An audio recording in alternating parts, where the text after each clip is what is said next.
You ready to do this, Stu? I am ready. Punch it, Spidey!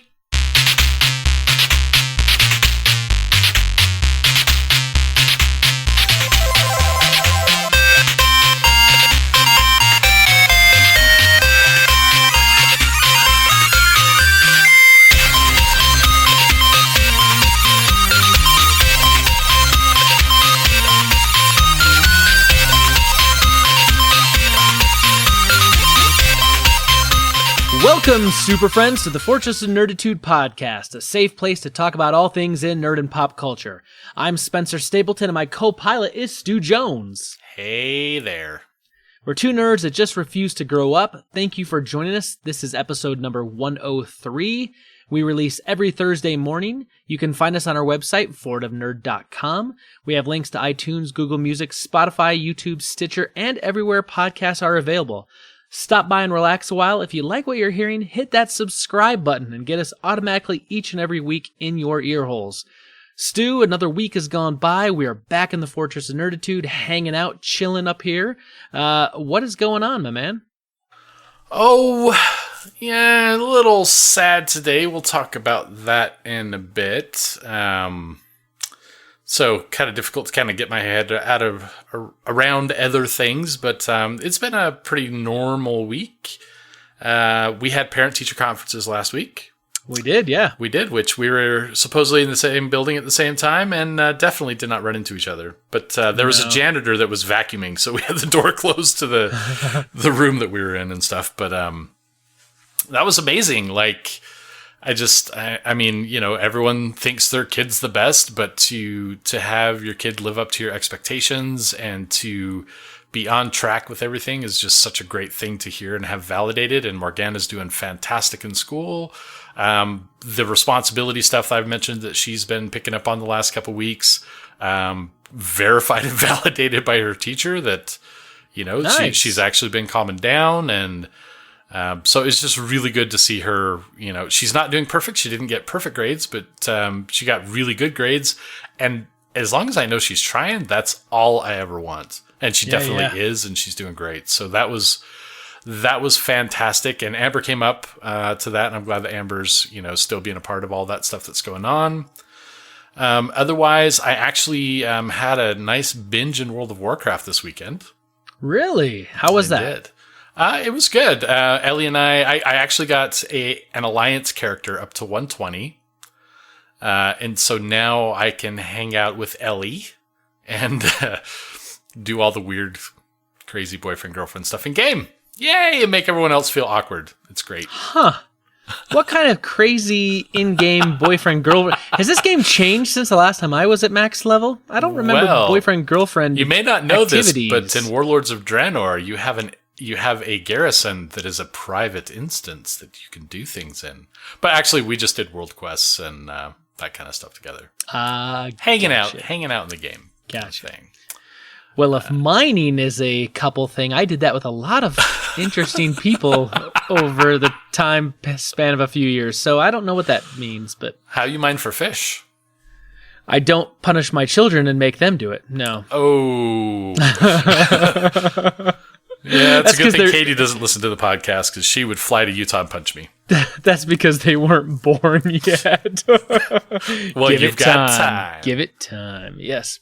No, so having fun doing that, and so it was nice to be able to hang out with Ellie quite a bit over the weekend. Going there this coming weekend for a good week and a half. Nice. Spending Thanksgiving there. Getting to meet her sister and family stuff. And now, last week we talked about Thanksgiving. We talked a little bit about your plans for making food. Mm-hmm. Have you thought any more about that? Are you going to make all the twice baked potato salad stuff you were talking about? It's loaded baked potato salad. And there was never any question that I was going to make it all. You're trying to convince me I shouldn't have to, but I'm going to. I was trying to convince you to make less. Yeah, well, this is about me. This is not about punishing other people. So, and just to say, you could have donated that Halloween candy, sucker. I know, man. I had a few people reach out to me like, you could have donated that to the troops. I'm like, oh, yeah, that is a thing, huh?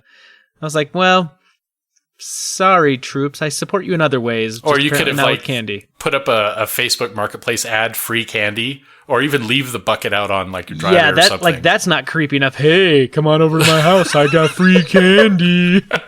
Maybe I'll drive around in a van offering it to small children. That's the best way to do it. That way, kids in need will. The Fortress of Nerditude does not officially condone such behavior. Yeah. But no, there are a lot of things you could have done. So, and leave my loaded baked potato salad alone. I'm curious because I want to try like a little bite of it. It's so good, man. sounds good. Okay, so this is completely off topic, but I saw something today since you're talking about like delicious sounding food and the former fat guy in me is like going to come out in this little thing. I just saw this article today on the local news about a service that delivers fresh baked warm chocolate chip cookies. I saw that too. And I was like, why wasn't this a thing like a year ago? Or why didn't I know about this a year ago when I was eating chocolate chip cookies? Because it's like $10 for like a box of 4 warm cookies delivered to you, and then you pay like a $3 delivery fee. Is that local to us though? No, I did read a little bit, just out of curiosity. Just out of curiosity. I would have done the research. It's like Logan, which is like 45 minutes away from here, or Salt Lake, which is like half an hour away from here, or then Provo, which is like an hour away. Who delivers to Logan that doesn't deliver here? Well, because they have these like little bakery shops up in Logan, so they're delivering locally. I mean, think about it. You got USU, U of U, and BYU. It's all right around the campuses, which... Yeah, but we've got me here. Right, and money. Man, put that in suburbia, where the real money is, not them broke college students. Middle-class cookies. That's what I'm saying. Anyway, I you were just talking about food, and I was like, oh, and I read this amazing article about some amazing service that I will not be able to take advantage of. Layton gets gig speed broadband. Logan gets delivered cookie. This is just, we're in the wrong place. Seriously. Anyway, what else is going on? Not much. Just I did download. I purchased and downloaded Diablo 3 for the Switch. Haven't really spun it up yet. One thing that I will say right away is that it is definitely meant for your television screen, not so much the mobile, because that writing is tiny. It is so small. But I got it because that's going to be a good airplane game kind of thing when I'm on my way to Tennessee. And I'll actually give a real update on that review. Yeah, once, I'll be curious to hear how that goes. Yeah, but I'm excited. I mean, I've played it on every other system, literally every other system. And I love playing it, and there's always like new additions for having purchased a game, and they keep giving out updates. It's crazy. But there's like the last update included a whole bunch of new monsters, 3 new zones. So yeah, it'll still be some new experiences to be had there. And then, I don't know, have you ever heard of a board game called Talisman? No, I don't believe so. It's a pretty simple game. It's basically a roll and move. Every turn you roll 1 die, and it's got 3 layers to it. You've got the outside row, a middle row, and then a middle row where you win the game. And basically you roll a die and you can pick which direction you want to move around the board, and then depending on what space you land on, you can draw adventure cards, which give you gear or fight monsters and stuff. It's kind of a super, super, super light RPG. Kind of casual, but I actually got to play that on Steam with Ellie, and she actually liked it. So, and she's into gaming and stuff, so that wasn't too surprising. But it was nice that that we found a game kind of outside of WoW that we can kind of hang out with, because we try to spend time together, even though we're 1,800 miles apart, kind of thing. Yeah, and do things just casually and hang out and just enjoy. Like watch Community together. I finished it. I literally watched the last episode 45 minutes ago. Oh, so good. I would agree up until the last season. Well, the last season got weird. Well, you got to remember, the show got canceled. Dan Harmon was not involved anymore. And then it got picked up by Yahoo. Yeah. And so they did that last season on Yahoo. And it was weird, but there was a couple good episodes in that last season. And there are a few good moments, and that was fine. Yeah. They dropped the F-bomb a few times in the last episode, too. That was cool. Yeah, they did, because now they're on the internet, and yeah. But no, it was a good show. I'm glad I watched it. I could easily watch the first 3 seasons over and over again. After that, probably not so much. But Was worth watching. I will say that I mostly watched it all by myself. Even though Ellie and I watched it together, what would tend to happen is we would watch late at night, and she would just get relaxed and watch TV and pass out. So I got to watch the show with a little bit of soundtrack in the background. Love you, Ellie. Yeah, she's gonna hear that, and she's gonna hit my arm or something. But it was cute. So I would just keep watching it, and but that was fine. And then she'd maybe wake up, whatever, watch an episode, and then fall back asleep. But it was fun. So and I did watch it. I did enjoy the show. I'm glad I got into it. So nice, good, man. That makes me happy.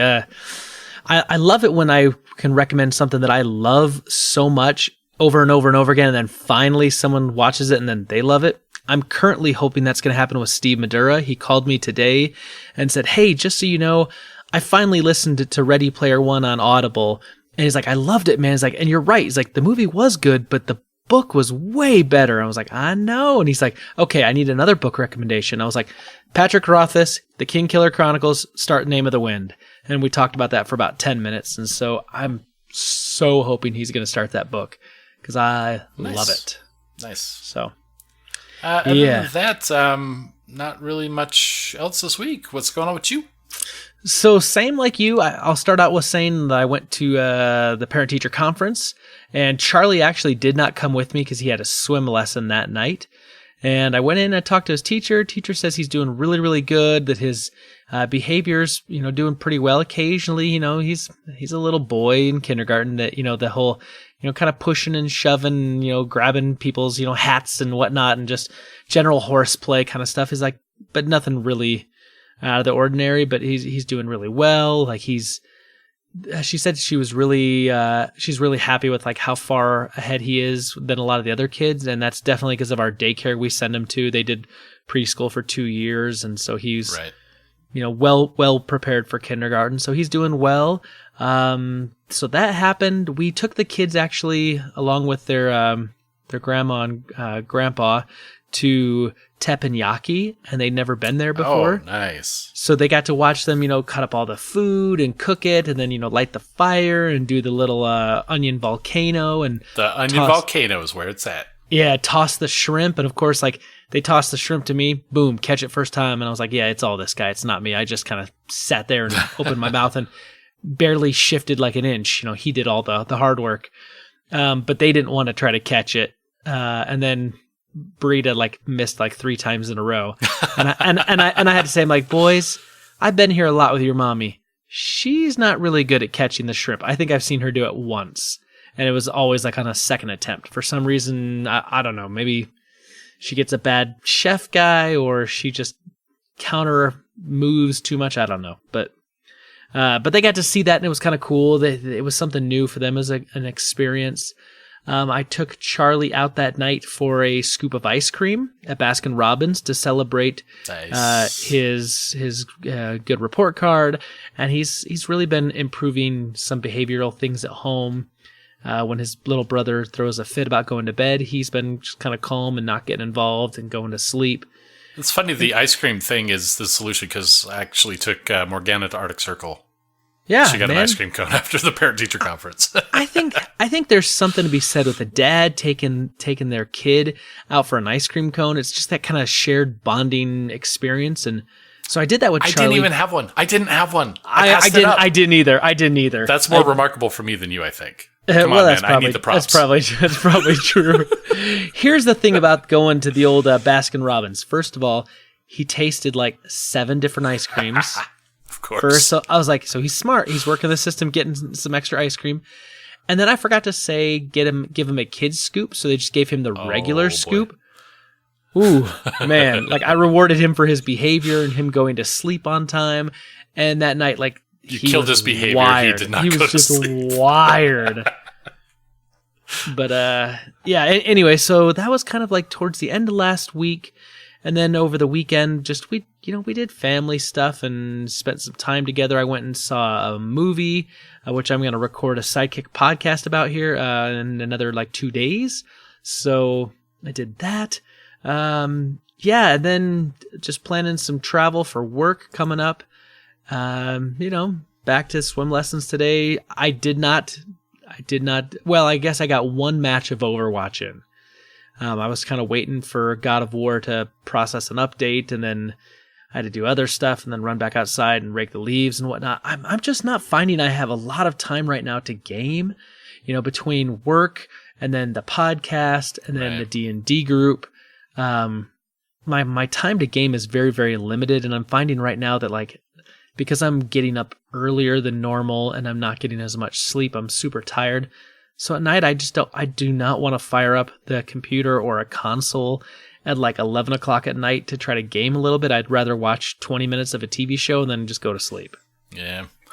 That's exactly why it was so nice that Ellie and I got to hang out on WoW over the weekend and actually get some gaming in, and that was fun. Yeah. Doesn't happen much. Yeah, man. Adulting's just really, kind of a thing. So... Anywho, that's been my week. Nothing else much going on there, but man, that warm cookie thing, I saw that right before the show, and it's just stuck in my brain, man. Yeah, that would be awesome. Yeah, we should invent, or not invent, because it's been invented, but we should form a company that makes warm cookies and delivers it, man. It's got to be profitable, right? I'm more wanting the cookies delivered to me. Yeah. I'm just thinking I could have warm cookies and make money.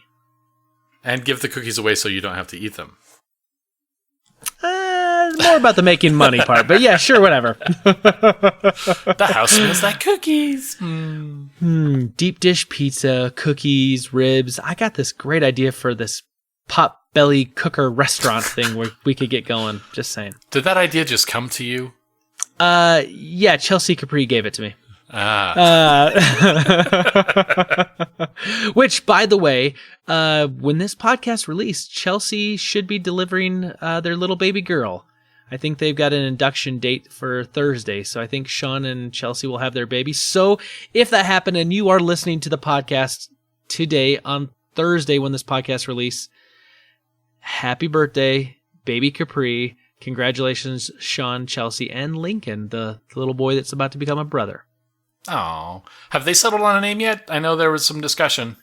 There's some discussion, and I don't know that that's public knowledge yet. So, Baby Capri. I know with Lincoln that they. All right. So what I'm hearing is his name. We could have a pool, Super Friends, huh?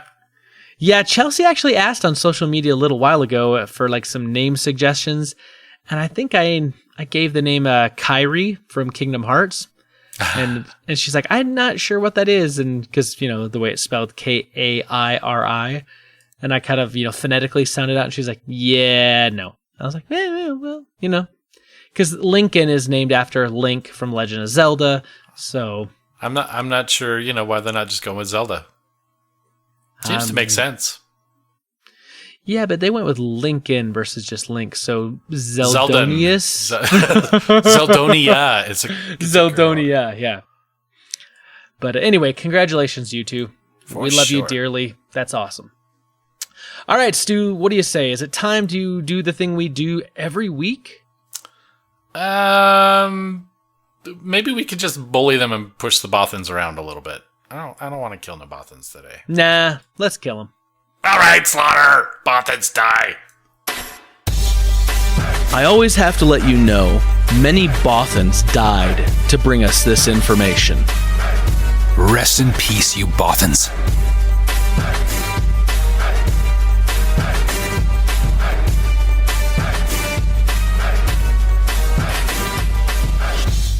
All right, Stu, we are in Rebel Intelligence. We have murdered many Bothans. They lay at our feet as we are standing on their corpses. What do you have for us in Rebel Intelligence this week? It's almost like it's our duty at this point. I mean, we're controlling the overpopulation of Bothans.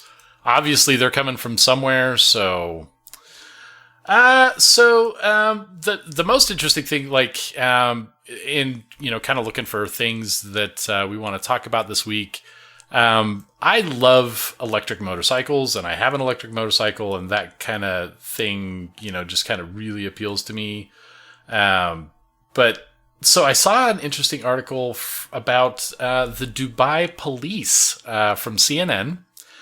they are starting to train on flying motorbikes. Get out of here. Serious? Serious. These things look like, and I mean, if you think about it, the concept is sound. You take a drone, like, you've got a 4-prop drone. Yeah. Those things fly around with cameras and all that kind of stuff, and they're very easily maneuverable.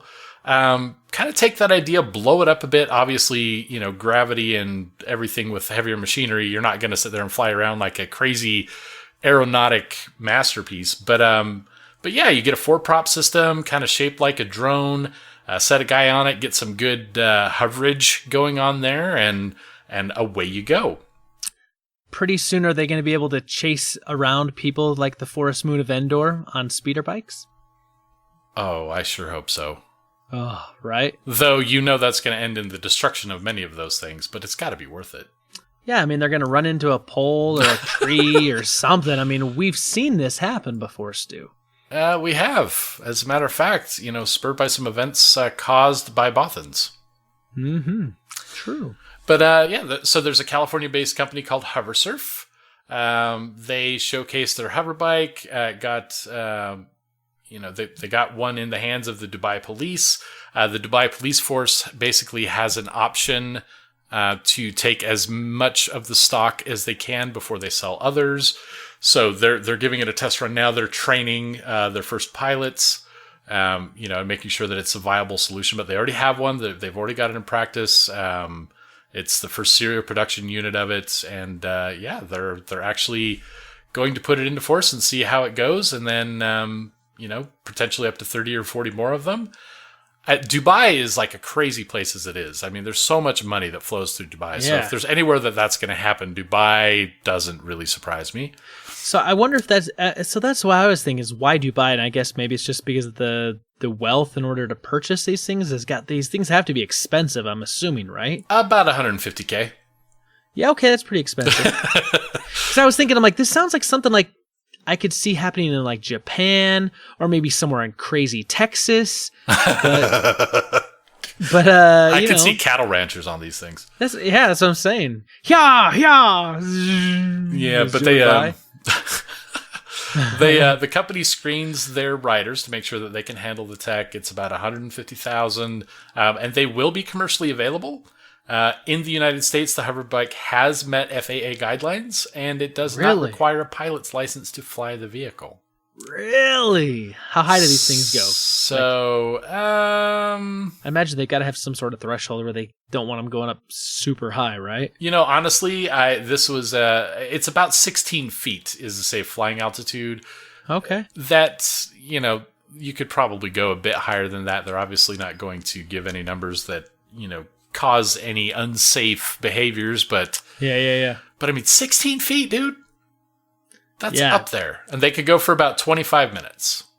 Just think about that. Like you're on your hover bike, 16 feet in the air, chasing someone, but then you have to drop down to the deck and go underneath the bridge because of the low height of the bridge in order to keep following this guy.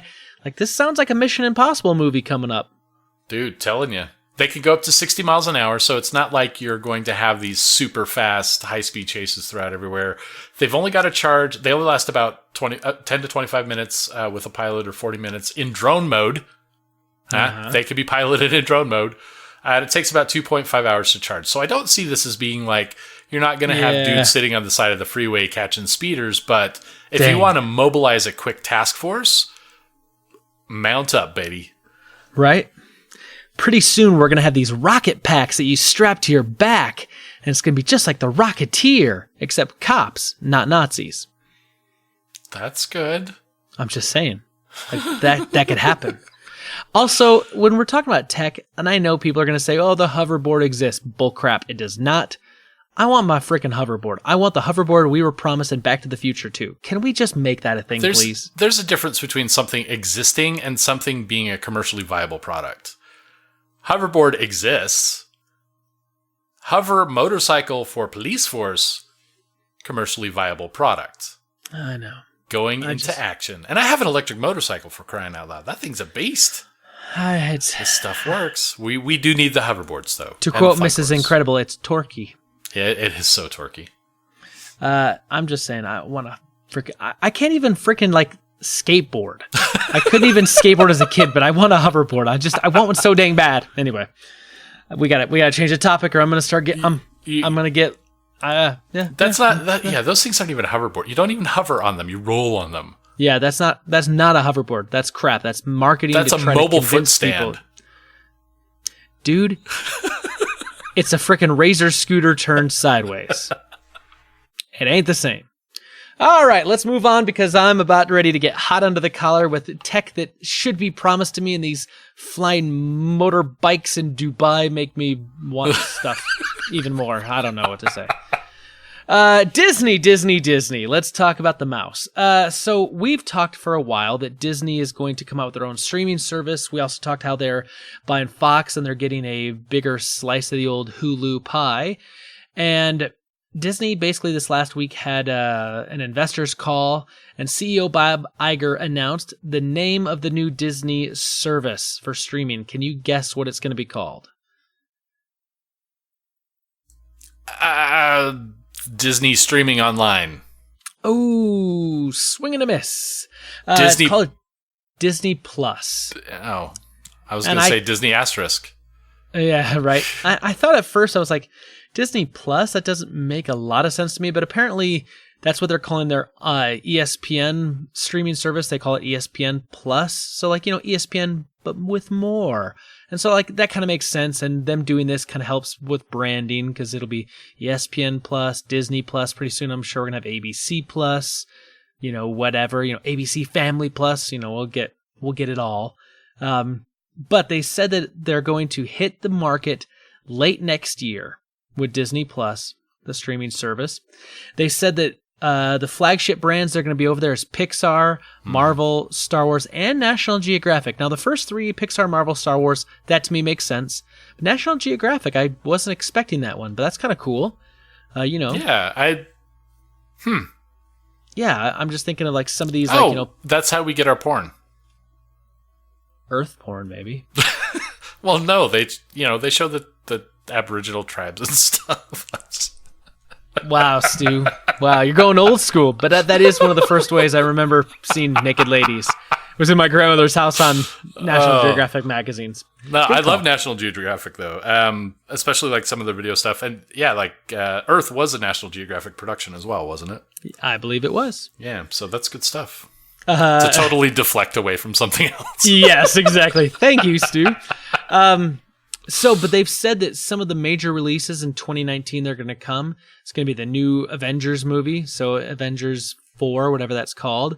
The live adaptation of Dumbo, Aladdin, and The Lion King, as well as Frozen 2, the sequel to Frozen. Whoa. Yeah, they've also said... I thought that was the sequel to Mulan. No, that's going to be Mulan 3, because I believe there was a direct-to-DVD Mulan 2. Anyway. There's also going to be the Star Wars animated series, The Clone Wars, and I think this is the new one, because remember they talked about bringing a new Clone Wars animated series. Yep. There's going to be a series based on Pixar's Monsters, Inc. that's going to go there. There's also going to be a Star Wars live-action series that's going to be featuring, what's his name, Diego Luna, the character of Cassian Andor. That'll be kind of like a prelude to Star Wars Rogue One. And then they also said that there's also going to be just various other things. And I really wonder, we talked last week about how there's going to be that new show, The Mandalorian, that they're working on. We've seen that. I'm betting that The Mandalorian is going to go to Disney Plus. Oh, of course. I mean, just because it wasn't really announced where it was going to go, but they were just saying they're doing it. So I imagine that's going to go there. They did talk about Hulu during this investors call, saying that basically part of the problem they think why Hulu underperforms, according to where they think it could be, is that there's too many owners and there's not enough direction. Well, now Disney's basically going to own like 60% of Hulu. So Disney's going to have a greater hand in doing some marketing and pushing content. But it may be a place where a lot of the more of the adult-oriented Fox shows, like the Fox Searchlight movies and whatnot, will go to Hulu, but not the Disney streaming, Disney Plus. I'm excited for it, though. Me too. I do not subscribe to cable, so I don't have Disney or Disney XD, that kind of stuff. because it's regular television to an extent, and it's, it's linear, and you don't have much control over it. And yet, if you want to watch something, you watch it, at the same time every week, or you put it on your DVR, whatever the case may be. But to have Disney at my fingertips, much like a Netflix kind of situation, where they have all the stuff that I want to see and my kids want to see, right? For sure. So originally I didn't know if I was going to be on board with this, just because it's like, well, I've got Hulu and I've got Netflix, and then because of my Amazon Prime, I've got Prime Video already. Why do I need another service? And I also kind of felt like it seemed to me that a lot of the Disney streaming stuff that's, was going to go to Disney Plus or rumored, seemed like it was all stuff that I got via Disney Channel or Disney XD and, Disney Junior already. But now it's looking like, there's going to be a bunch of different things that are going to be there you can't get other places. So, well, yeah, and then people like me that don't even have cable to begin with. Yeah, this is definitely a prime choice. And cord cutters is a growing segment of the population. So, yeah, I think, if the price comes in right, if it's competitively priced with the others, we'll probably pop for it and get it. I could see myself. The problem is like I've got Disney and now Hulu, which now that I've finished Community, I don't know if I'll keep Hulu around. I'm going to search around for maybe a couple other shows, but generally speaking, Hulu, the only thing I've really needed it for was Community. There are a couple British comedies that Ellie likes that are only available there, so maybe keep that around. But look up a show called Life in Pieces. Give that a try. To watch, man. I know. I'm just saying, like, if you like good comedy, give just one or two of those episodes a try. Life in Pieces. Well, where I was going with that, though, is that I think if there's any one that I don't need, it's Amazon Prime. But it's with the service that I do want to pay for. So right, yeah, exactly. Yeah, but, I wouldn't subscribe to Amazon Video alone. Right, and the nice thing is like, because just to go back to the Ellie thing here a little bit, it's nice to be able to like send her little gifts. Like I don't have to go crazy. But, if she's in the mood for, like, making brownies or something, I can just order, a box of, 3 boxes of brownies, have it shipped to her free. The shipping being free, and then, just, $6 or whatever for the brownies. And I can do little things like that because I like giving gifts and I like making people happy. I like making Ellie happy. And Amazon Prime really seriously facilitates that, maybe at a dangerous fashion. Dude, Christmas time is when we get our money's worth. Oh, man. Yeah, this year I won't be using it because I get my bonus check on December 22nd. So that's not enough time. Ooh. Yeah, and with travel and stuff, that's going to be my Christmas money. So, it's going to be a decent Christmas. It's just it will be frantic and last minute. Yeah. I hear you. What else you got for us this week, Stu? Oh, there's other things we're talking about. Right. Sure. So speaking of Netflix, they are really exploring the anime space. I don't know if you've watched the new Voltron stuff.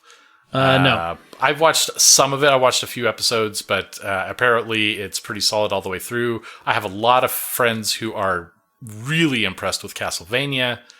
I've heard good stuff about Castlevania. Yeah, and so it makes sense that they're kind of breaking more into the anime space. They are now making a Pacific Rim anime series. Really? I loved the first Pacific Rim, more than I had a right to. I was way surprised by it. It was so fun, just from beginning to end. The second one, I haven't finished. I didn't want to watch it. I got about halfway through it and didn't want to watch it, so didn't. When I've got it, available on Netflix or something, maybe I'll finish it. But not too impressed there. But the story of Pacific Rim definitely is drawn heavily from kaiju and anime stuff. So I think it's a perfect platform for that. Would love to see this on Netflix. Definitely some details about that, but really it's going to be kaiju animated on Netflix. It sells itself. Yeah. But apparently there's also going to be a few others. There's a show from the writer of Cowboy Bebop that's going to take place in the world of Altered Carbon. Did you watch that on Netflix? No, not yet. That was the very first show that I watched on my 4K monitor. Really? And it was awesome. Let me sidetrack you for a second. Visually speaking.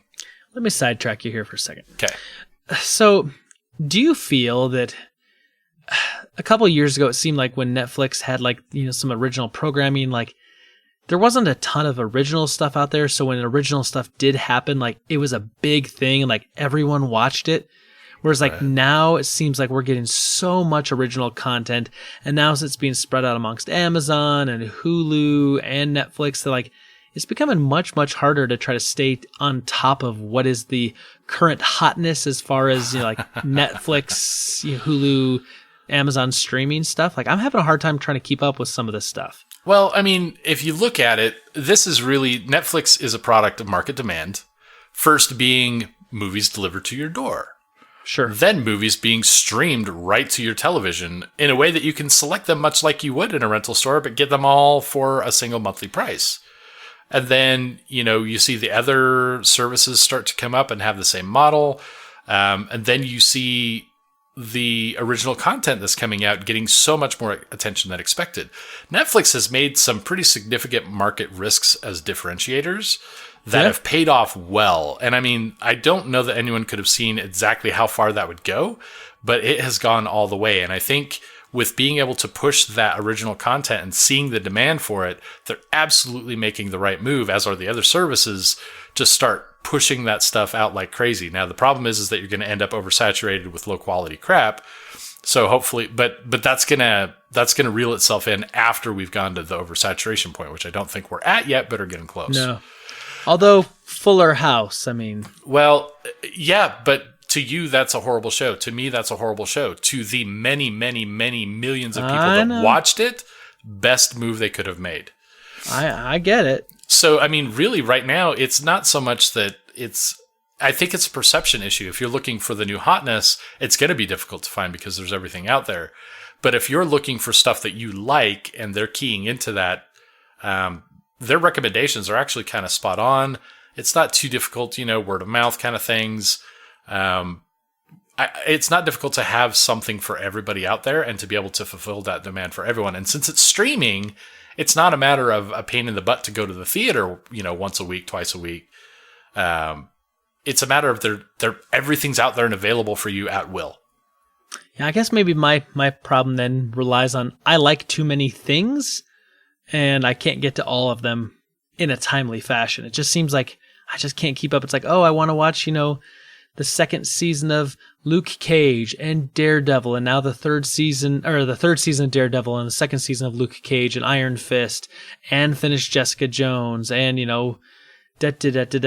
just it keeps piling on. It's like every time I turn around, there's something new that I want to watch, but I don't want to get to it until I finished a few other things first, right? And anyway, we can go back to the other stuff on Rebel Intelligence. It was just a little side rabbit trail. I'm loving it. Don't get me wrong. Like I love all this original content, but there's just so much of it that it's like the Castlevania thing. I hear great things. I want to watch it.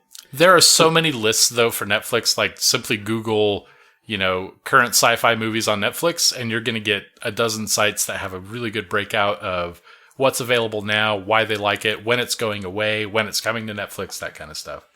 Yeah. So I need a cloning machine. One of me to do all the normal stuff, and one of me just to watch all the stuff on TV. There you go. Or Netflix. I mean, Easy. That's another 10 years down the road, and someone in Dubai will have a clone. Will I get a hoverboard, though? No. Answer me, Stu. Will I get a hoverboard? No hoverboards. Dang it. But you already have hoverboards, Spencer. Oh, don't you go there. All right, let's move on. Shrek. I loved Shrek. I loved the first Shrek. I loved the second Shrek. The third Shrek, I felt a little tired of it. I know they did a fourth one, and there was also the spin-off Puss in Boots. Shrek was an amazingly funny movie when it came out. Great voice talent. Well, apparently, somebody once told me they're going to reboot Shrek. I don't think that's a great idea. I don't know why I did that, but I just They must be nuts in the head. See, that would... Well, the reboots start coming and they don't stop coming. I fed to the money. That's why they did it. Anyway, I got nothing. Shrek is going to get a reboot. They're not going to remake it, so they're not going to go back and retell it, but they're going to try to reboot it because it's been a number of years, and that franchise made a ton of moolah, a ton of money, and basically the people behind it are saying that they're going to do this. They're going to do this reboot. That they are open to the idea of working with the original cast instead of bringing in new voice talent. But nothing's been confirmed. So if Mike Myers and Cameron Diaz and John Lithgow and Eddie Murphy, if all those actors and actresses and whatnot are available, they would love to bring them in and do it. But if not, they're going to go ahead anyway, and they'll just cast someone else that will be a close mimic. 2010. It's been 8 years since the last Shrek outing. Whatever happened to waiting 50 years for a reboot? Yeah, in the world in which we live with all the Spider-Man reboots, that just doesn't exist anymore. Or the Batman reboots. Just doesn't happen. And that Shrek is such a product of its perfect formula that, and obviously we saw in the sequels, they definitely, I would say Shrek 2 was decent. Yeah. The end. The rest of them could have just never happened and I would have been okay. My kids agree with that. Yeah. The original Shrek, though, was just such a perfect combination of the actors involved, the animation style. What are you going to change in a reboot that's going to make that better? Nothing. Yeah, I just think it's a way that they can kind of get the world up and running again, and they can do a bunch more stuff and make a bunch more money. So basically they can, do some work without actually having to come up with their own ideas and cash in. Maybe. I mean, they could go all original ideas. I just know that they want to create a new character, a new series, a new IP altogether. Yeah, they could. Mm.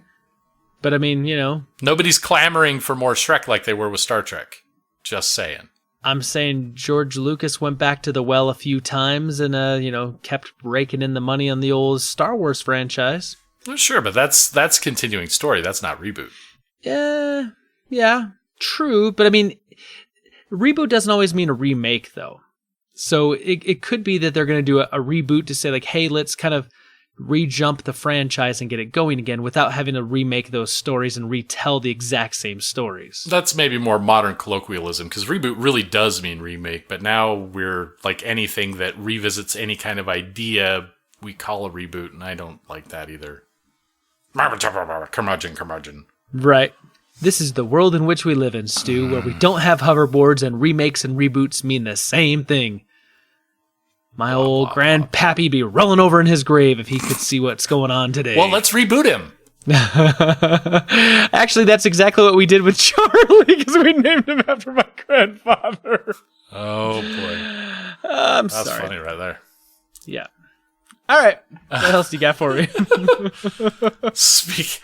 I don't know. If you want to talk about reboots or whatever, this isn't so much a reboot, but Breaking Bad recently celebrated its 10-year anniversary and 5 years since the end of the show. Did you see Breaking Bad? Say my name. So at the end of it, we know that Jesse's, in a bind. Just a bit? Literally. Haha. Yeah. And we know that, oh, Lord. Oh my Walter gosh. White? Thank you. Wow. Heisenberg. That's the name I was trying to remember. Anyway, yeah. So we know that that he, is departed, or believe that he's departed. Huh? Right. So anyway, but there was an open thread with the Jesse character, and there's always been the idea that story is going to continue in some way. We do have the prequel series, Better Call Saul, which I thought actually is really good. I'm not all the way through it, but I only watched the first season and I didn't care for it. It gets better. It gets so much better. Okay. But, I mean, it's not near the quality of Breaking Bad, though. Anyway, Breaking Bad movie. Wow. It's on the way. 6 seasons in a movie, indeed. They only had 5 seasons of Breaking Bad. Whatever, you know what I mean. Hashtag and a movie. But yeah, so apparently the creator, what was his name? Gilligan? Yeah, Gilligan. Vince Gilligan. It's Gilligan. Vince Gilligan, sure. It is Gilligan. Yeah, Vince Gilligan. Thank you. I'm You're vindicated. Anyway, he reached out to Bryan Cranston, basically saying, hey, I don't have a script, but we want you involved in some way. Do you want to be on board? And that's basically all that Bryan Cranston knows about, but, is definitely like in for a penny, in for a pound. wants to be involved, but isn't even sure if his character's in the movie. I think best guess is probably like flashbacks or something like that, Right. So he doesn't know what he's going to be doing exactly, but he's going to be involved, and yeah, that's about that. I'm excited to see something continue from that. It took me 3 tries to watch Breaking Bad, not because I didn't like it, because I was so frustrated with the situations in the show. They made me mad. Finally got through it all, but I gotta say, I loved that show, and it was maybe a different reason than some people.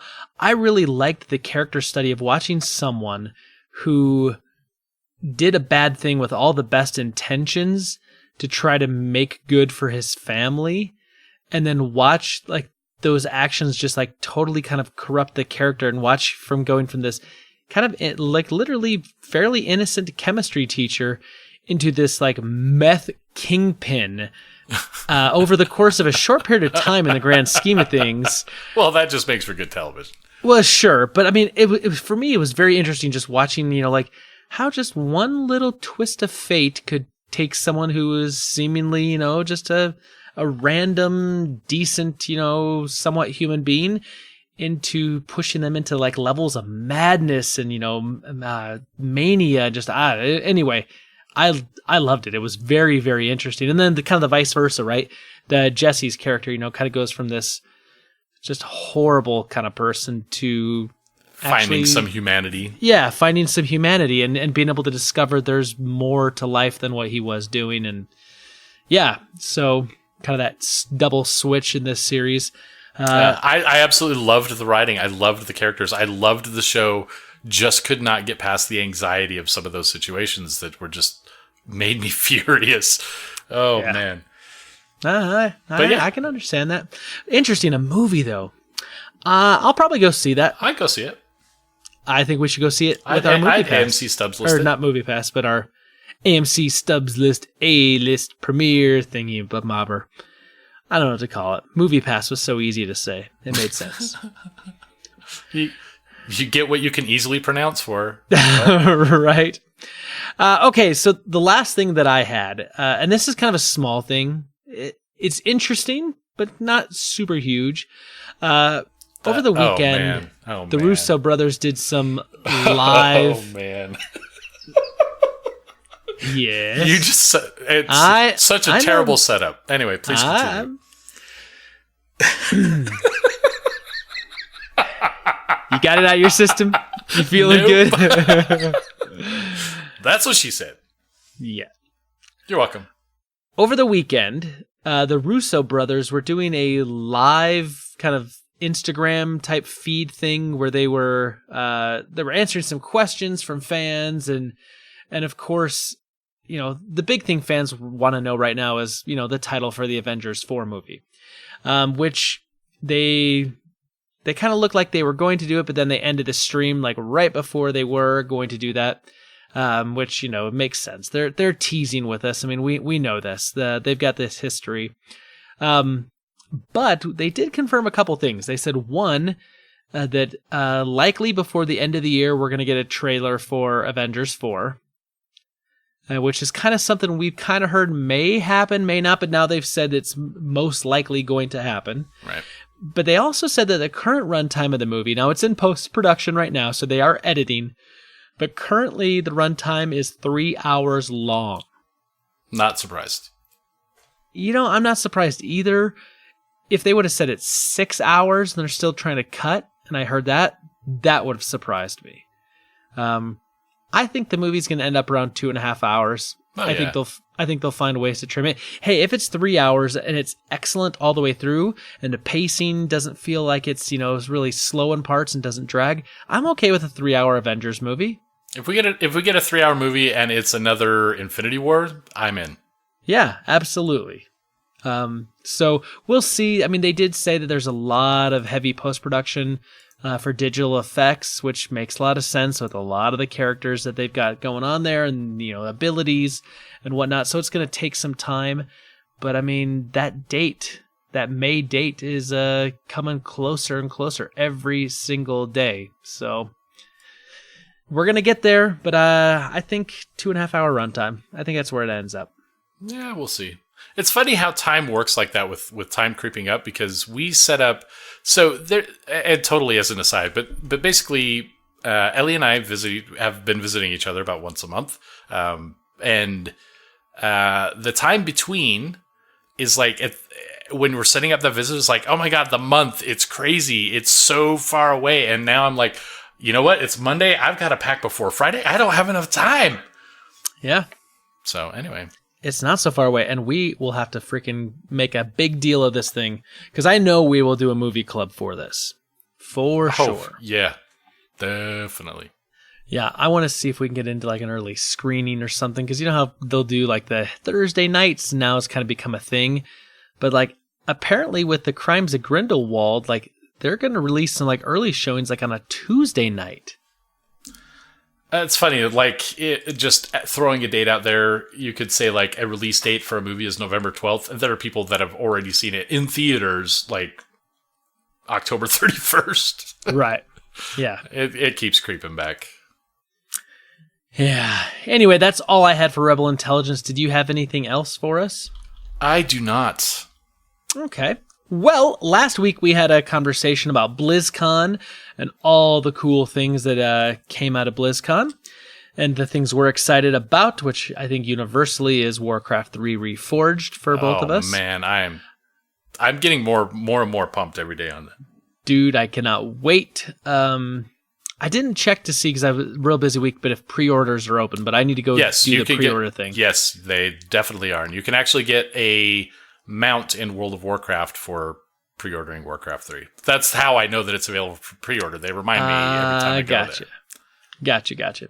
But we asked our super friends what they liked from BlizzCon, what excited them, or if they're not a Blizzard fan, like what kind of, gaming news that's come out of a convention this year has been really exciting for them. And so we got a few answers, and we're going to go to those. The first one, we're going to start like we always do over on our emails, and this comes from none other than Peter Christensen. He begins, Dear Nerds, in Alec Baldwin's defense, finding a parking spot is a whole other level of stress and difficulty in cities, and he lives in Manhattan. Still probably not punching someone over. Yeah, I get it. Parking's a stressful thing in big cities. Yeah. But I mean, physically assaulting someone? I don't think I would go that far. Nah. Thinking bad thoughts? Maybe name calling. Shoot him with a BB gun, maybe. Yeah, I mean, I was thinking... I got my pea shooter there, mister. You better move it or pew ding. You better watch out. I'll sit here and pump this rifle for a good 5 minutes, and then you're going to get it. Oh, keep on pumping until my bicep is 24 inches. He says, in defense of the... Okay, this is funny. In defense of the 2003 Hulk, I think the marketing did not do the movie any favors. The commercial said, do you want to see the Hulk throw a tank? But the movie said, do you want a deep psychological exploration of a son grappling with the sins of his father and his inability to control his own destiny? Even if people had come in with the right expectations, it was still too long and a really weird mix of moods. I'm glad they tried, and I'd take it over the entire collected movie works of the Fantastic Four. Here's the thing. We've been getting a lot of, chatter lately about Ang Lee's 2003 Hulk. I think I'm going to have to go back and rewatch it. Because we've been hearing from a lot of different people coming to its defense, slaughtering it back and forth, that I think I'm going to have to give it another look and then, confirm my suspicions. Or maybe well, I mean, not. it's worth discussion, so that by itself means there's something interesting about it, right? Right. It is worthy of a conversation. Peter goes on and says, I'd never even heard of Hocus Pocus until my wife suggested we watch it, and my daughters jumped at the idea because apparently their grandma had shown it to them the previous year. So there's some anecdata about girls liking Hocus Pocus.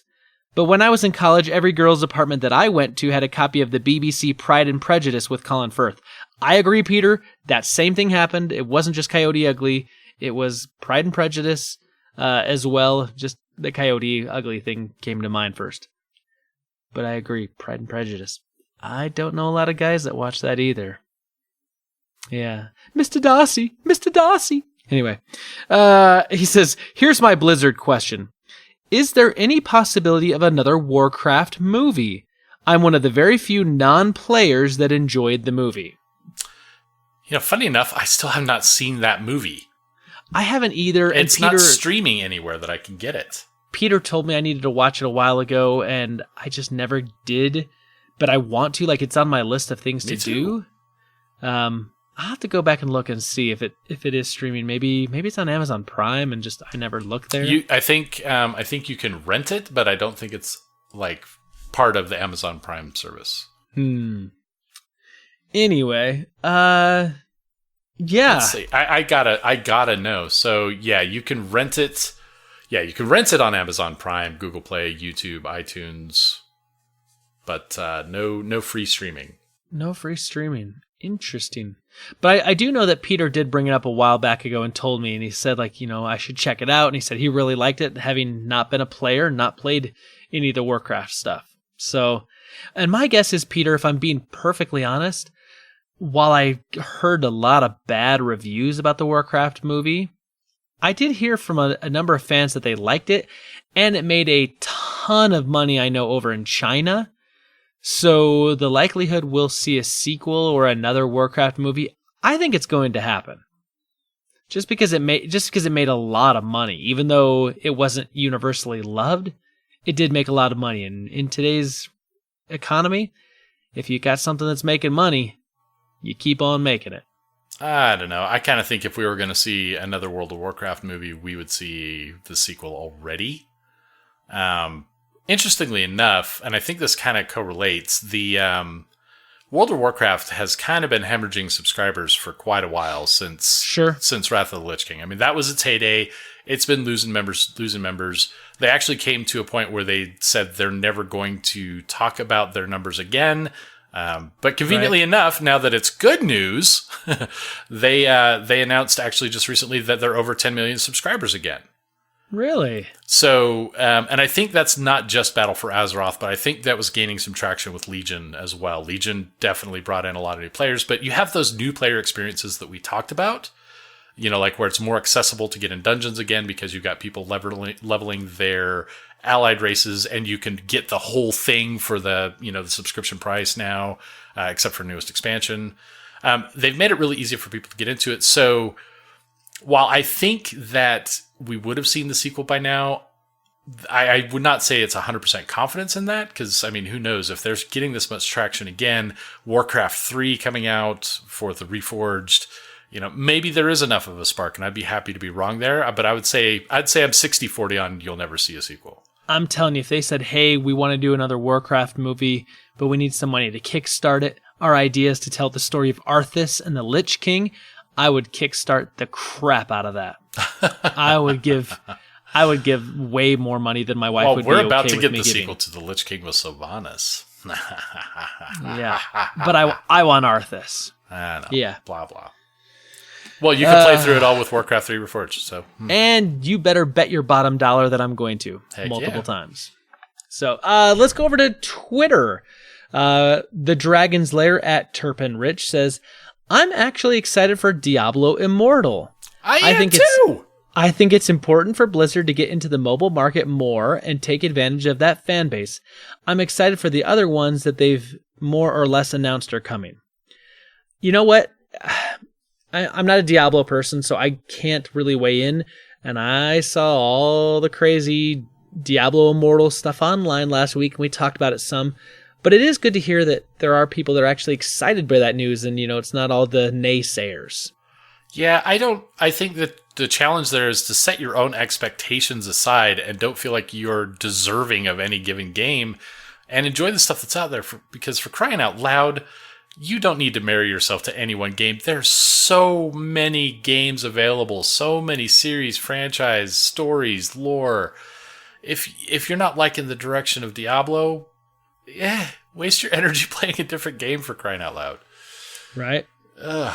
Anyway, but I'm excited for Diablo Immortal. I'm excited for more story. I'm excited for a different platform to play it on.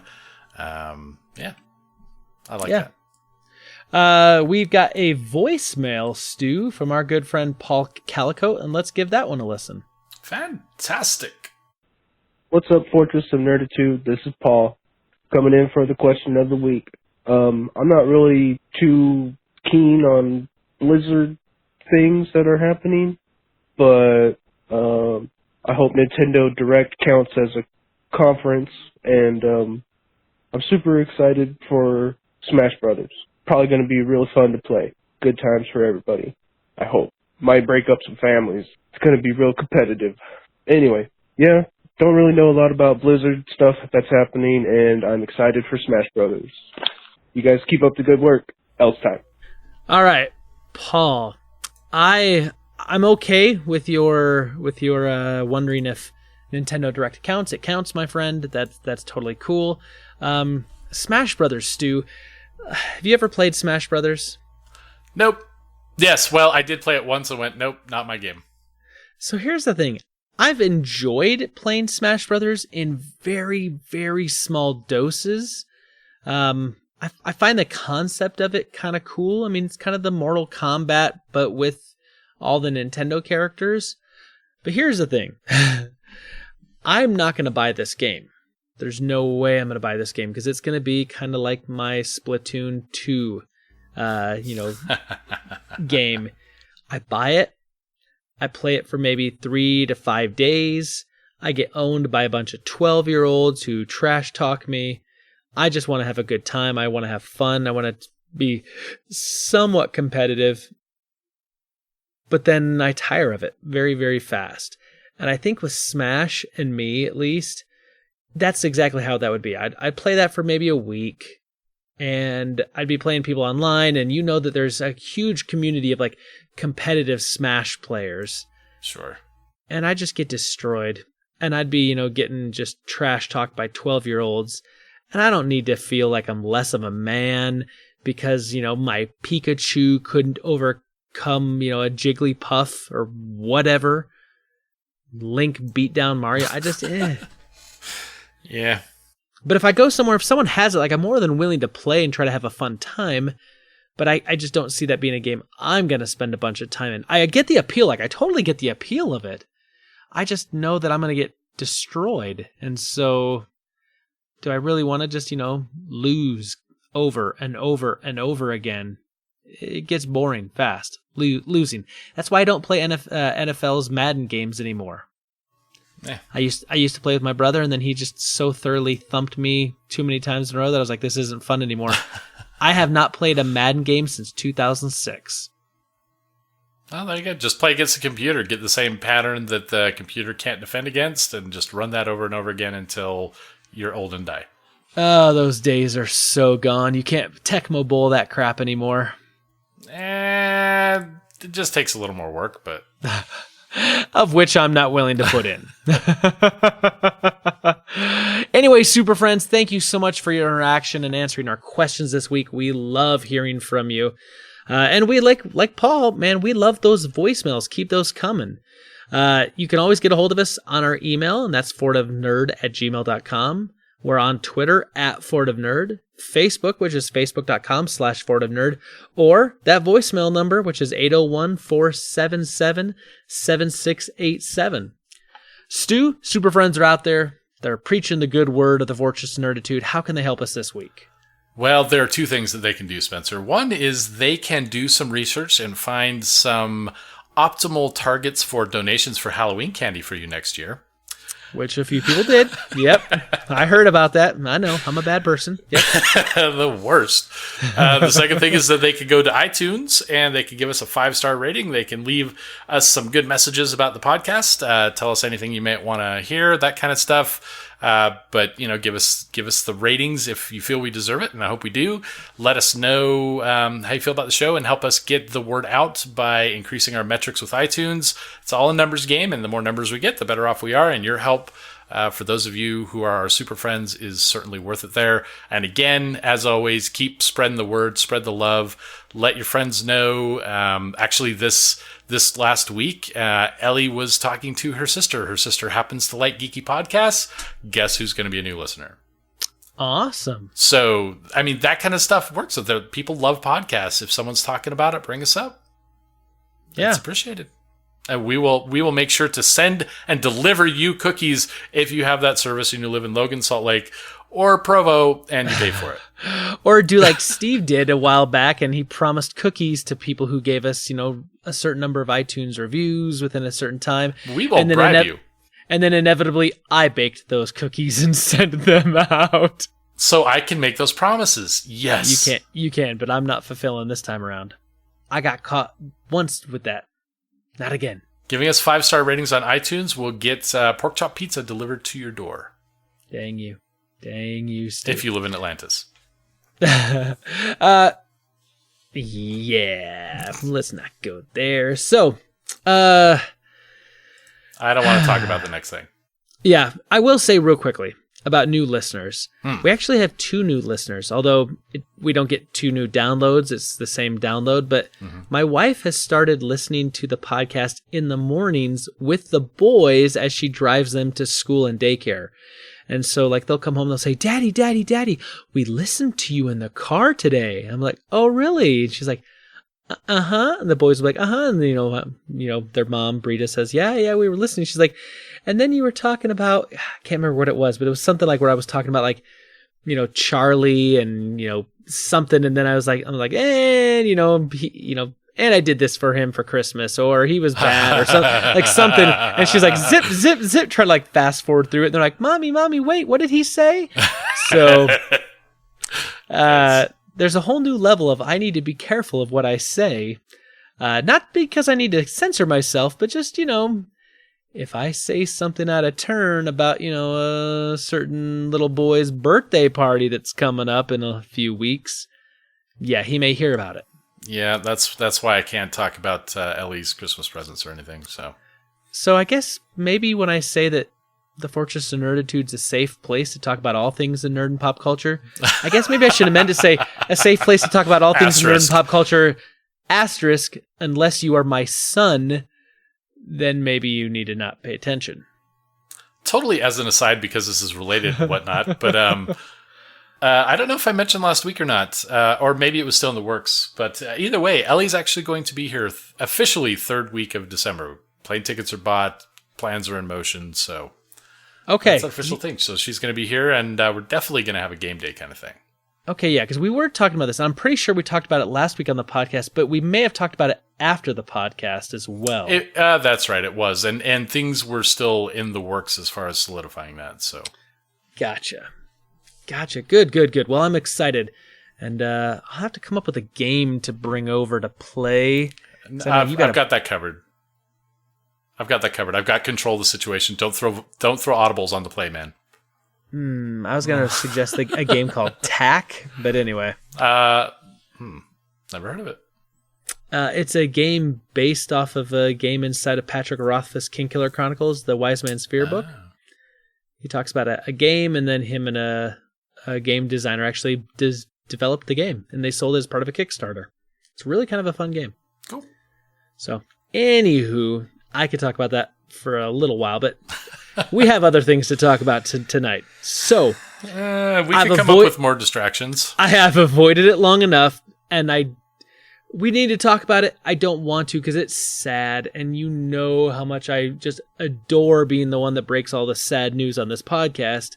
Yeah. But it is my duty, my obligation, my responsibility, my sad pleasure to have to do this. So, Stan Lee, the Marvel Comics founder, has passed away today at the age of 95 years old.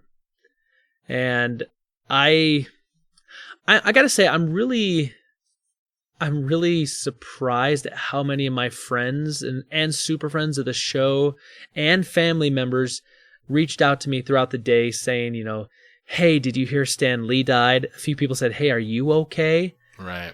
And which is kind of interesting because, of course, I'm a lover of Stan Lee's works and of the comics and what he has done for that kind of whole subculture of the big zeitgeist, and everything that's there. But but I was so busy today that I didn't actually hear about the news. Like, I didn't read about the news on my own before it broke. I started getting messages from everyone including under the me. sun.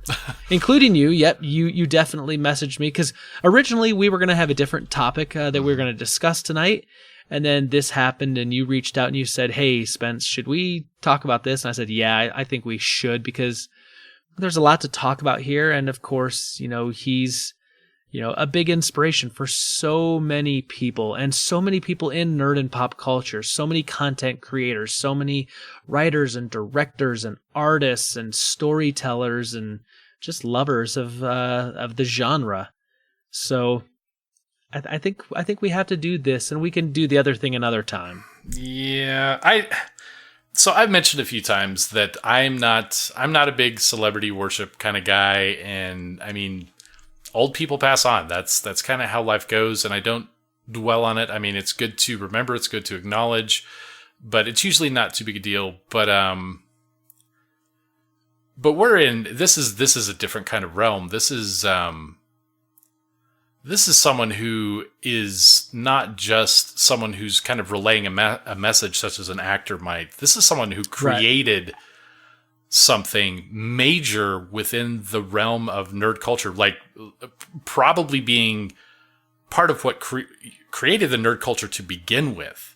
Yeah. I mean, this is a name that is up there, I would say, easily with only a few other people in major nerd creation culture, like Gary Gygax, J.R.R. Tolkien, Richard Garfield, these guys that have made something unique that stood out, that stood the test of time, that caused other people to kind of come into it with them and kind of explode an entire avenue of entertainment for everyone. We would not imagine the current landscape of movies, for example, if Stan Lee hadn't have been around. And it's just this is too big to just kind of say a few words and move on. This is huge.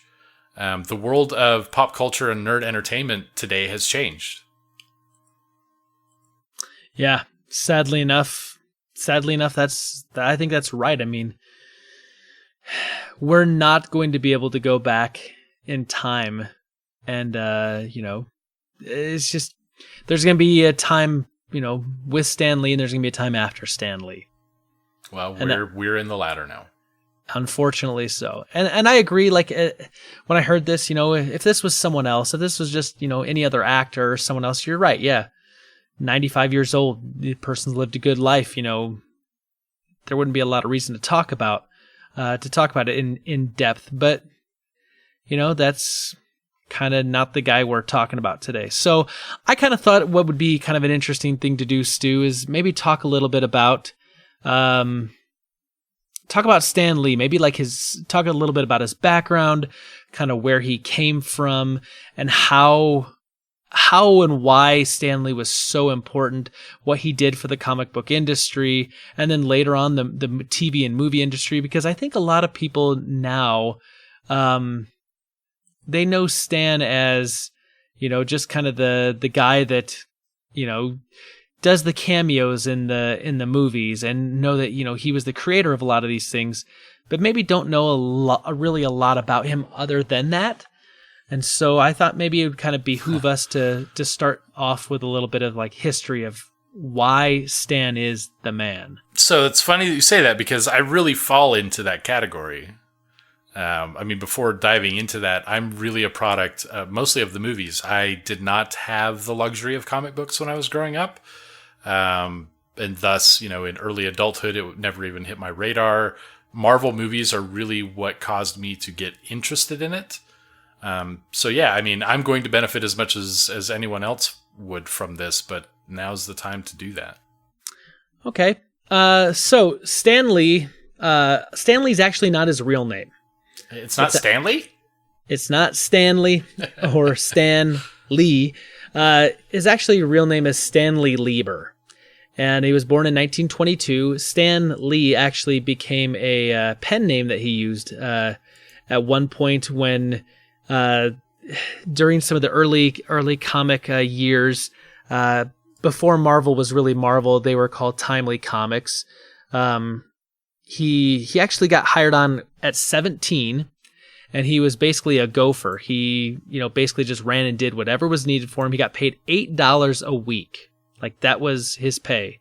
Huh. But he loved it, and eventually he started kind of working his way up, and he took a small writing assignment to fill in, basically to try. What's interesting is that in order for the Timely Comics to get classified as to get magazine rate for shipping, Right. To get cheaper, they needed to fill out their publication a little bit more. So he was given an opportunity to write a piece, a little article, which he did.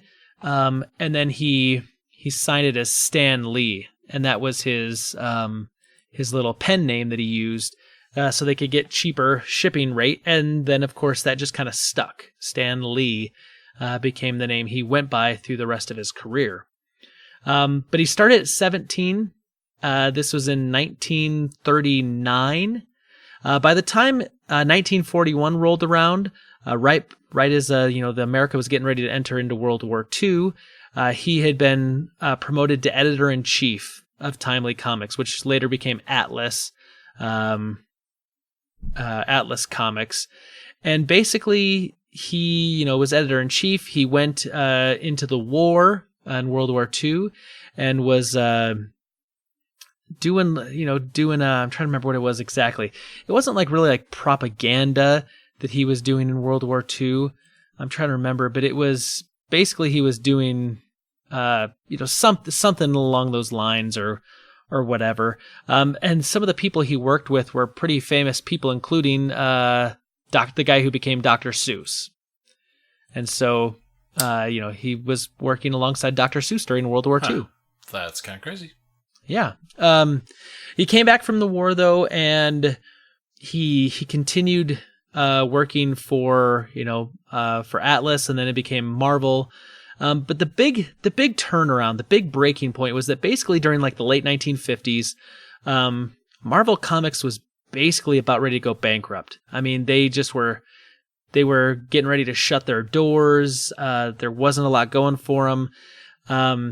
You got to remember at this time, I mean, this is what, is kind of prior to this is kind of referred to as the golden age of comics. This is when Superman and Batman and Captain America, a lot of these really, really, really early comic characters had been created. This early on. I mean, so when we talk about Siegel and Schuster, right, who wrote Superman, they were contemporaries of Stan Lee. I mean, they were writing Superman stuff at the same time Stan Lee was, at Timely Comics and working over there, all the kind of the early successors to Marvel. But during the 50s, Marvel was, like I said, Marvel was about ready to go bust. And basically, they told him that he had carte blanche. He could do anything he wanted to do. And so he collaborated with famous artists Jack Kirby and Steve Ditko and some others. And they decided to Stan Lee decided, along with these other guys, to kind of take a different approach to superheroes. Most of these superheroes were grown men who didn't have any flaws. I mean, look at Superman. Sure. Yeah. Superman really doesn't have any flaw. Batman really doesn't have many flaws, right? I mean, they were all these men who had kind of well-adjusted lives, didn't have very many flaws. And Stan Lee's approach was, let's give our characters flaws. Let's give them human foibles, things that they have to deal with. And so, most famously, he came up with Spider-Man. Spider-Man was the antithesis of what was being seen by superheroes at that time. Instead of adults, he was a teenager. He had to deal with things like homework and bullies in high school and awkward teen dating, dandruff, all these normal things that a teenager would have to go through. But yet he also had these superpowers and would go out and, save this city as Spider-Man in his free time. Wait a minute. If you're trying to suggest that adding some humanity to allow the readers of the comics to actually identify with the comic book heroes, you're crazy, Spencer. You would think so, but in 1961, when all this kind of happened, it was revolutionary in the comic industry. It just hadn't been a thing. And from 1961, when Marvel really had this resurgence, that is where we mark the start of the Silver Age of comics. And they took an approach which later became known as the Marvel approach that Stan Lee, along with the others, would do, is this idea of, you know, humanizing them, plus the way they wrote it. So you'd hear things that, hey, we do this the Marvel way. Mm-hmm. Well, the Marvel way was that they would get together, the artists, the writers, the directors, they would get together and they would come up kind of collaboratively with a story idea. Then what would happen is the artists would then go and draw the panels, and then it would go back to the writer, it would go back to Stan, and then Stan would put in all the dialogue and actually write the dialogue, knowing that they kind of had a synopsis, a framework of what the story generally was going to be, and then he'd go write the dialogue, last. And that kind of became what was known as the Marvel way, and he helped pioneer that along with Kirby and Ditko. So Marvel's success really started blossoming from 1961. This is also when we started getting a huge list of characters that were created by Stan Lee, Kirby, Ditko, and some others. So the first and foremost thing that came out was the first family of Marvel, which is the Fantastic Four. The Fantastic Four actually was basically a direct result of the Justice League. On the DC side, you had the Justice League as kind of this big group of superheroes. Right. And so they wanted to write a group of superheroes, and so they wrote it as a family. And it was, the Reed family, Reed Richards, Sue Richards, Johnny, and, I'm blanking the name of the thing. I was about to say The Thing, because that's... it's the Thing, but it's, Johnny Storm, but, as the Blaze, but, it's, what Caleb Albers will tell me what it is later, I'm sure. I'm just having a moment, but, he wrote the Fantastic Four. He obviously wrote Spider-Man, who, even though I think Stan Lee has said, he loved all of his creations, I'm pretty sure from everything I've ever seen, read, heard... Ben Grimm. Ben Grimm, yes, thank you. The Thing is Ben Grimm. Spider-Man was his favorite. Spider-Man closely resembled him. Stan put a lot of himself into Peter Parker and Spider-Man. He did the Hulk. Gosh, he did just so many things. The X-Men, Silver Surfer... Black Panther, Doctor Strange, like all these big characters. But also the villains to accompany those characters. Absolutely, yes. I mean, Doctor Doom for the Fantastic Four. I mean, he came up with that. Doc Ock and the Green Goblin and every single villain that's ever graced any of those comics, all the Spider-Man stuff, Electro and the Lizard and, the Hunter and, the list goes on and on and on. Magneto, gosh. So many things, right? And, of course he's not doing this alone, but Stan got a lot of the praise and a lot of kind of the admiration because, he was the artist, or that he was the author of a lot of this, wrote a lot of the dialogue. So a lot of these stories, and that's where a lot of people, I think, put a lot of focus on these stories that, humanize these characters. That got him a lot of attention. I mean, think about Magneto just for a second, right? Magneto is like a major, major villain in the X-Men world. And had this been written before they decided to start humanizing characters, would you really care about, Magneto? He'd just be the big bad villain that you would, automatically not like. But like now you've got this like interesting character who's, a product of, the Holocaust and dealing with all of that. And his motivations are all kind of tied into what he had to go through and where he saw the worst of humanity. So therefore his reaction is to see the worst in humanity now and not trust humanity to do the right thing when it comes to mutants. And that's like his driving motivation. Like that's not just a, hey, you've got to hate the bad guy because he's the bad guy. Like you can understand where he's coming from. And that's different. It was a different approach. Yeah. Now, let's see. There's one character that I'm curious about. It doesn't look... So I know he created many of the Avengers. Yep. But I don't think he created Thanos. I don't believe so. I think Thanos was created later on, like I want to say during the late 70s, early 80s, somewhere in that range. So I don't believe... I don't believe... That would be Jim Starlin, who yes has actually died this year. Or maybe that's just a misleading title.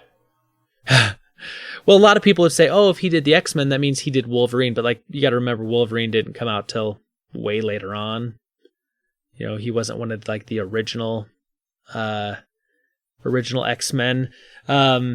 Things like that, right? So Stan Lee also did these things for a number of decades called, Stan Lee Presents. Every story that had, he'd kind of done had that Stan Lee Presents in front of it, which also kind of, helped kind of make him the face of the thing. I mean, eventually he became editor-in-chief of Marvel, and then eventually became, the producer of it.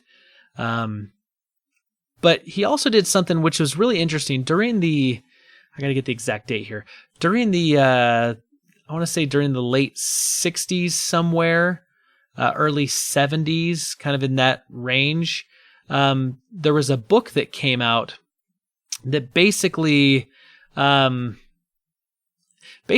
to warn the public to the fact that that there's, I don't know what to say. The book was called The Seduction of Innocent. And basically it was kind of a warning. This is 1954. The book came out, a warning about the use of violence and drug use and the people questioning authority, that it could, be seen as a bad thing, to society. And then in comics, comics were just specifically written towards kids. And so they thought it was going to lead to juvenile delinquency. And so instead of letting the government come in and crack down on the comic book industry, Stan Lee, along with some of the other heads of the big comic book distributors, came up with something called the Comics Code Authority. And they basically were like a self-governing body that basically kind of guaranteed that there wasn't going to be objectionable material in the comics. And so they would put this little CCA seal on all the comics for years and years and years. Right. I remember that. Yeah. But because of that, though, a lot of the stories really then got shifted down towards kiddie level, because they didn't want to do a lot of anything that was really adult, because they wanted to avoid the government coming and cracking down, because, comic industry was doing pretty well at that point, for a number of years. But eventually Stan Lee inserted a storyline in Amazing Spider-Man that basically had Peter Parker's best friend Harry Osborn popping pills and having an issue there, and they did not put the CCA seal of approval, which got a lot of interest from a lot of people, and obviously those episodes became really popular, which then led to a number of those things kind of being relaxed in a few short years. But Stan was kind of behind that too. And then as Stan got a little older, as the comics were going on, by kind of the early 80s, Stan actually moves to Hollywood and has less to do in the day-to-day writing of the comics and involvement in the characters, but more became kind of the advocate of the company in Hollywood to try to get TV shows and movies made. And of course, like famously, there was the animated Spider-Man show back, way back in the day, like in the 60s. And then, of course, in the late 70s, early 80s, you had The Incredible Hulk with Bill Bixby and Lou Ferrigno, that became a huge, thing on TV. And then, of course, in the later years, you've got the MCU movies, and Stan Lee, made appearances. Alfred Hitchcock style.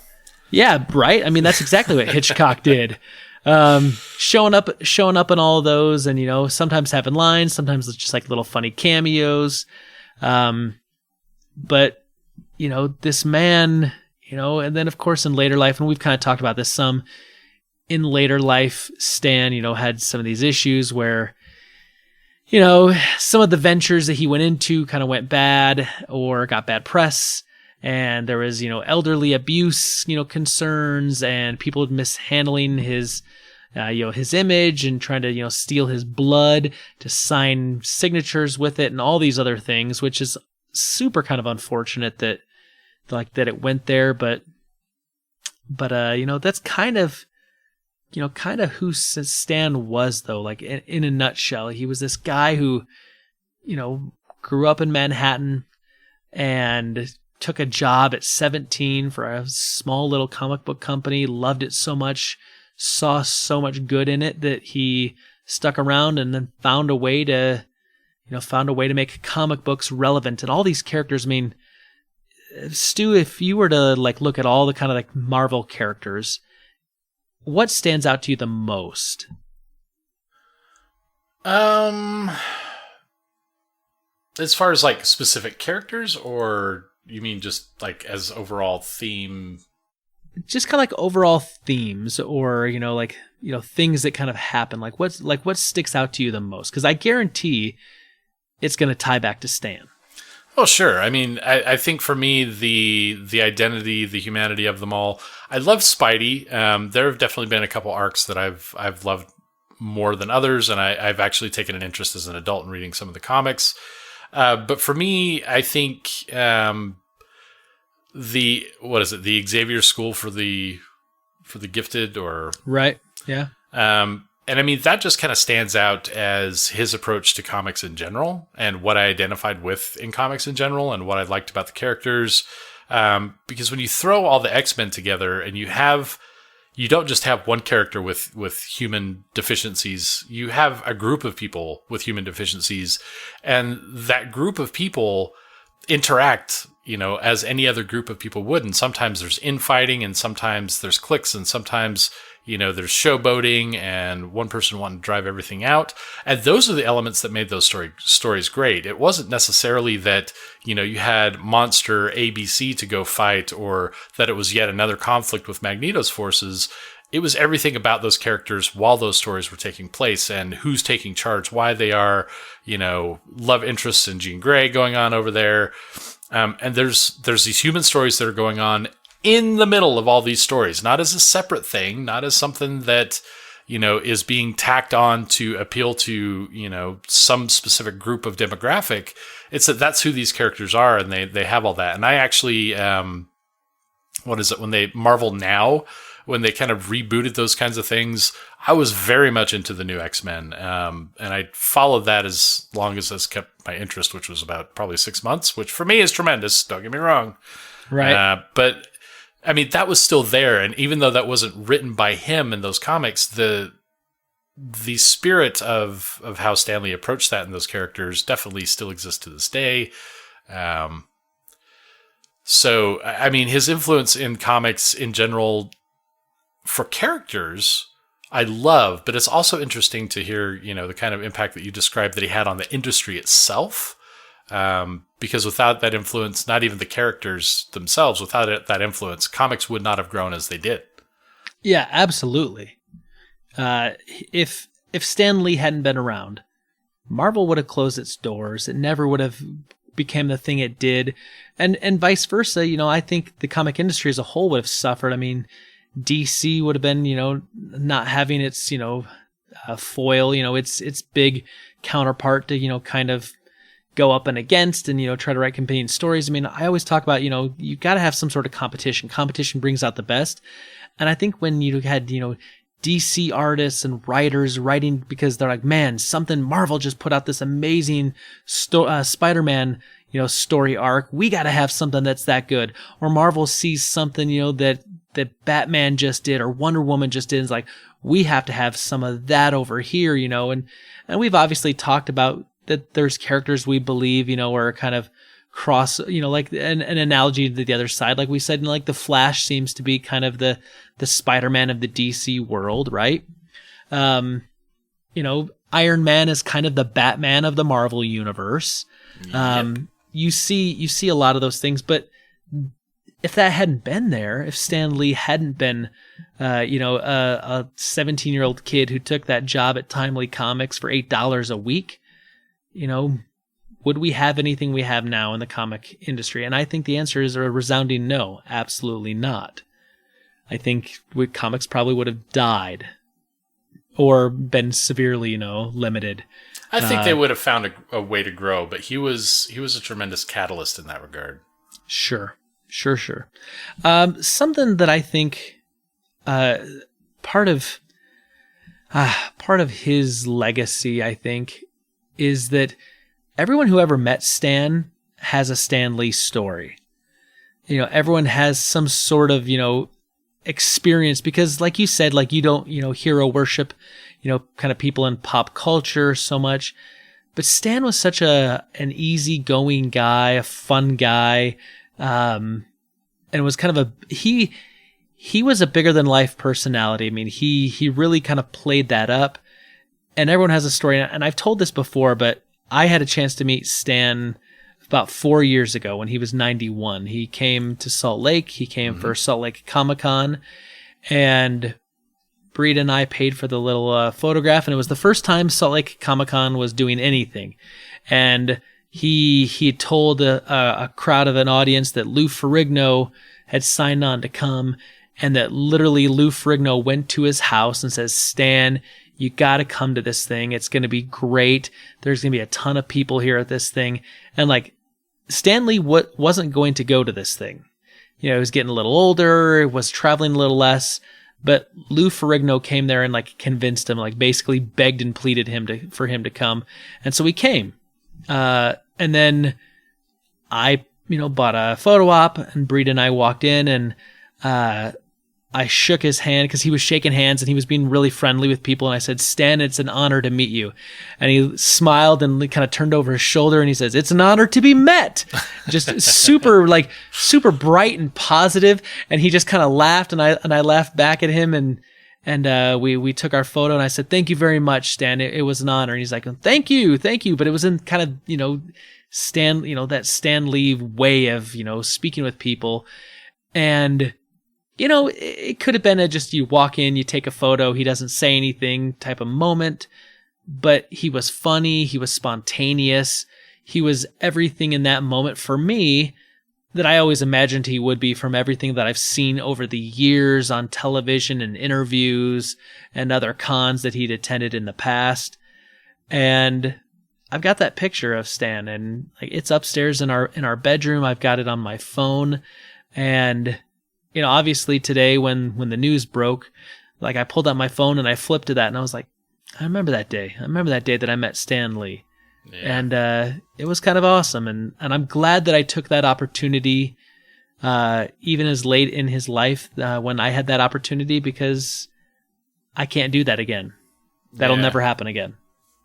I was at the same con, and I did not get the picture. I didn't do many celebrity meet and greets. Patrick Stewart, I had to, right? But I was out on the floor, and there was this big hubbub going on with the crowd, and there's a local video game / pinball company that has like a lot of them. They used to supply all the arcades, and they wheeled out this Spider-Man pinball machine on this cart.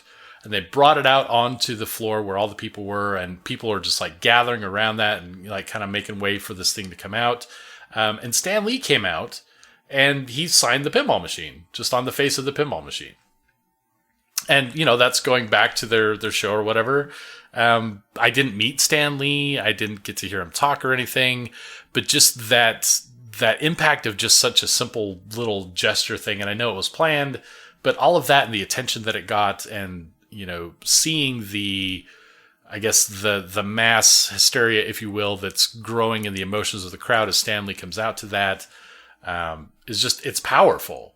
And, there's not many other people of all the stars that may have been there that would have even registered to anyone there. So that's my moment. Not really very significant, but will always stand out. And honestly, Ellie was the one who told me. We were actually talking And I would have seen it just moments after she did, but she happened to see it on Facebook before I did. And we were talking, and she's got a Stan Lee story that maybe she can share with the podcast sometime. It's not my story to tell, but it's just an event. You remember when you meet the guy, he definitely has a charisma and presence that is a sum of his life, which was amazing. Yeah. It's interesting. So obviously, today on social media, we saw a lot of people, sharing memories and whatnot. And so I kind of wanted to read a few of these that I saw. Some of these are just tweets. Marvel Entertainment says, today we pause and reflect with great sadness on the passing of Stan Lee. The Russo brothers said, thank you for filling our childhood with such joy. You'll be dearly, dearly missed. Kevin Feige, who's running the MCU, says, no one has had more of an impact on my career and everything we do at Marvel Studios than Stan Lee. Stan leaves an extraordinary legacy that will outlive us all. Our thoughts are with his daughter, his family, and his millions of fans. Robert Downey Jr. says, I owe it all to you. Rest in peace, Stan. Oh, man, that one right there. Right? Because, that is an actor that was in a very downward spiral, not just in an acting career, but life. Yeah. And the role of Iron Man, I know that he was making improvements and such, but that is a role that almost was made for RDJ, and that RDJ was made for that role. Yeah. And so putting him in that spot, kind of bringing everything back up into light, and having to have his life on track, working for Marvel in the first place, and having such commanding presence with that role. There's no MCU without Robert Downey Jr., without Iron Man. Yeah, so I agree. I can't even imagine what the impact to RDJ would be today. I saw that picture that he posted. It was just him and Stan, kind of with like a green screen behind him. So they were on set somewhere, and there was a little heart on it. And I saw that, and then I read, the way he captioned that, and I was like, that one hit me. It hit me hard, because like you just said, his resurgence in his career, and the reason why he is at where he is now, is, because of the character he wrote. Yep. Chris Evans kind of had something he said similar. He said, there will never be another Stan Lee. For decades, he provided both young and old with adventure, escape, comfort, confidence, inspiration, strength, friendship, and joy. He exuded love and kindness and will leave an indelible mark on so many lives. Excelsior. Excelsior. It's true. He provided a great escape, a lot of comfort, a lot of stories for kids, young and old. And I don't think his influence will ever truly leave us. But unfortunately, he has. So, with great sadness, we report the news that most people are probably have already read, but we want to echo some of those words. Our thoughts and prayers and our love goes out to his kids, his friends, his family, and the other fans out there that are dearly going to miss him. This show probably wouldn't exist without him. No, and this is just a blip. Yeah, we are nothing compared to so many others, but obviously, I've loved his work and what he's done since I was a kid, and I still do. And I don't know that I would be the exact person I am today without his influence. So, anyway, Super Friends, this is a little different, but we want to give you an opportunity for our question of the week. We want to hear, do you have a favorite Stan Lee memory, an experience, a character, a cameo, some sort of a remembrance that you'd like to share with us? We'd like to hear from you. We'd like to read those next week. Just something open-ended, whatever you're thinking. Yeah, whatever's really in your heart or on your mind right now about the passing of Stan Lee, or his influence in in our nerd and pop culture, and let us know, and we will read those. All the usual places, our Gmail, fortofnerd@gmail, our Twitter @fortofnerd, facebook.com/fortofnerd, or our phone number 801-477-7687. And we will read those next week. Stu, a little sad, a little down. Obviously, it was kind of a sad day today, but I'm glad that we were able to come in here and to talk tonight and get to hang out some. Mm-hmm. I always look forward to it, and I look forward to doing it again next week. I believe next week we're going to do our movie club on the Bohemian Rhapsody, and we're going to be joined by Brita like we usually are, and we're also going to be joined by a special guest from Fort Knoxville, Tennessee. Fort Knoxville, yep. The one and only Ellie. Yeah, and maybe she can have a quick moment to share her Stan Lee stories too when we go through the responses that we're sure to get from our super friends and stuff. But yeah, I would love that. Yeah, it's interesting. I mean, it's nothing more dramatic than anyone else's, but I was very glad to hear it and glad that she shared that with me today. So, but yeah, I'm super excited. I will be there, and she's gonna join us on the podcast, and I'm pretty excited by that.